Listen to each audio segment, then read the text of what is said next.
राजस्थान समेत देश भर में अब घर बैठे खाना पूर्ति कर पढ़ाई करने वाले अभ्यर्थी फार्मासिस्ट नहीं बन पाएंगे। नए फार्मासिस्टों को डिप्लोमा पढ़ाई के बाद एग्जिट परीक्षा पास करनी होगी और उसके बाद ही उनका फार्मेसी काउंसिल में रजिस्ट्रेशन हो पाएगा। यानी जो स्टूडेंट गंभीरता से पढ़ाई करेगा उसे ही फार्मासिस्ट का लाइसेंस मिलेगा। आखिर क्या है नई व्यवस्था और इससे दवा व्यवसाय में क्या होंगे आमूल-चूल परिवर्तन, इसे से जुड़ी ये खास रिपोर्ट देखिए।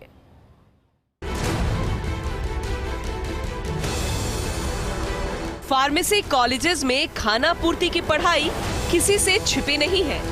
राजस्थान समेत देश भर में कई संस्थान ऐसे हैं जहां डिप्लोमा इन फार्मेसी की पढ़ाई के नाम पर सिर्फ खाना पूर्ति होती है। संस्थान में स्टूडेंट्स प्रवेश तो लेते हैं, लेकिन उनकी नियमित पढ़ाई से दूरी जग जाहिर है।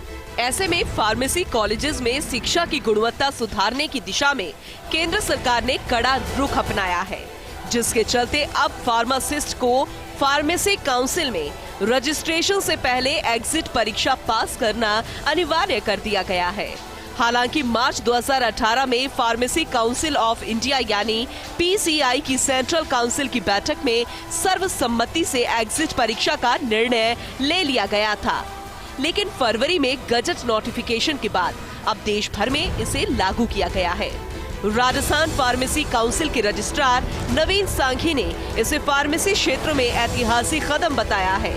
उनका कहना है कि इस फैसले से फार्मा शिक्षा की गुणवत्ता में काफी सुधार होगा। फार्मेसी काउंसिल ऑफ इंडिया ने डिप्लोमा इन फार्मेसी के लिए एग्जिट एग्जामिनेशन लागू करने का एक सर्कुलर जारी किया है, जो बहुत ही अच्छा निर्णय है और हम इस निर्णय का स्वागत करते हैं। रजिस्ट्रार राजस्थान फार्मेसी काउंसिल नवीन सांघी की तरफ से मैं पूरे फार्मेसी समाज को धन्यवाद ज्ञापित करना चाहता हूं। और ये एग्जिट एग्जामिनेशन साल में 2 बार होगा और छात्र इसको कितनी बार भी दे सकता है। इस एग्जिट एग्जामिनेशन लागू होने से शिक्षा का स्तर बहुत आगे बढ़ेगा। फार्मासिस्ट के लिए एग्जिट टेस्ट अनिवार्य है। अब घर बैठे डिप्लोमा करने वाले नहीं बन पाएंगे फार्मासिस्ट। देश भर में डी फार्मा में एग्जिट टेस्ट देना हुआ अनिवार्य। कई संस्थानों में फार्मा की पढ़ाई में हो रही थी खाना पूर्ति। कॉलेजेस में पढ़ाई की बजाय सिर्फ डिग्री, डिप्लोमा और सर्टिफिकेट पर था फोकस। ऐसे में फील्ड में पहुंचने वाले फार्मासिस्ट में योग्यता की देखी जाती थी कमी।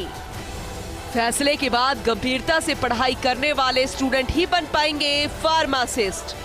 फार्मेसी की पढ़ाई के बाद पास करनी होगी एग्जिट परीक्षा। एग्जिट परीक्षा पास करने पर ही स्टेट काउंसिल में होगा अभ्यर्थियों का रजिस्ट्रेशन। सत्र 2021-22 के डिप्लोमा इन फार्मेसी छात्रों को डिप्लोमा उत्तीर्ण करने के बाद फार्मेसी परिषद में रजिस्टर्ड फार्मासिस्ट बनने और खुदरा दवा अनुज्ञा पत्र लेने के लिए एग्जिट एग्जाम से गुजरना होगा। एग्जामिनेशन पास करने के बाद ही वे स्टेट फार्मेसी काउंसलिंग में फार्मासिस्ट के रूप में पंजीकरण के लिए पात्र होंगे। फार्मेसी स्टूडेंट के लिए पहली एग्जिट परीक्षा संभवतः नवंबर 2022 में आयोजित होगी। स्टूडेंट्स को 3 पेपर देने होंगे, जिनमें प्रत्येक में न्यूनतम 50% अंक प्राप्त करने पर ही उसे उत्तीर्ण माना जाएगा। इंडियन फार्मासिस्ट एसोसिएशन के सर्वेश्वर शर्मा ने कहा कि इस फैसले से फार्मेसी की पढ़ाई में फर्जीवाड़े पर प्रतिबंध लगेगा। जो स्टूडेंट गंभीरता से पढ़ाई करेंगे वही इस नोबल प्रोफेशन का हिस्सा बनेंगे। मैं भारत सरकार के और फार्मेसी काउंसिल ऑफ इंडिया के इस फैसले का स्वागत करता हूं, क्योंकि पहले घर बैठे 2-3 लाख रुपए के अंदर फार्मेसी की डिग्री खरीद ली जाती थी। ज्ञान कुछ होता नहीं था और आम जनता के स्वास्थ्य के साथ खिलवाड़ किया जा रहा था। अभी भारत सरकार के इस फैसले का मैं स्वागत करता हूं। फार्मेसी काउंसिल ऑफ इंडिया ने नई व्यवस्था को लेकर सभी फार्मेसी कॉलेजेस को पत्र भेज दिया है। साथ ही ये भी जानकारी दी है कि नवंबर 2022 में पहला फार्मेसी एग्जिट एग्जाम आयोजित किया जाएगा, जिसके लिए उन्हें अपने स्तर पर भी तैयारियां रखने के निर्देश दिए गए हैं। फार्मेसी काउंसिल के इस निर्णय की हर तरफ तारीफ हो रही है, क्योंकि इससे न सिर्फ फार्मेसी शिक्षा की गुणवत्ता में सुधार होगा, बल्कि फील्ड में दवा का खुदरा व्यापार का काम भी बेहतर तरीके से होगा। जयपुर से फॉल्स इंडिया के लिए विकास शर्मा की रिपोर्ट।